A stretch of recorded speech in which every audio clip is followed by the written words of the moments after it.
In a hidden alleyway behind a bustling city subway, there sat a shop that no one seemed to notice, except for those who were truly desperate. The sign simply read, "Trade your time." Caspian was 24, working a job he hated, and spending every evening scrolling through photos of people living the life he wanted. He walked into the shop and met an old woman behind a counter covered in glowing hourglasses. "I want to be a master pianist," Caspian said, his voice trembling, "but it takes years to learn, and I don't have the patience.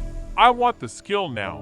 The old woman smiled and pulled a golden hourglass from under the counter. 30 years of mastery. In 30 seconds. But the cost is the 30 years you would have spent practicing. Caspian didn't hesitate. He imagined the applause, the fame, and the feeling of his fingers flying over the keys.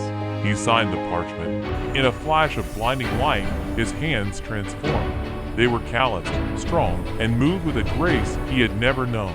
But when he looked in the mirror, his face was wrinkled, his hair was white, and his back was hunched. He sat at a grand piano in the corner of the shop and played. The music was flawless. It was the most beautiful thing he had ever heard. But as the last note faded, Caspian felt a crushing emptiness. He had the skill, but he had no memory of the first time he landed a difficult chord. He had no memory of the teacher who encouraged him, or the late nights spent laughing with friends over a shared melody. He had the perfection, but he had none of the connection.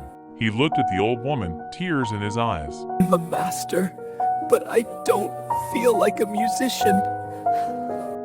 That is because you bought the destination, but you threw away the journey.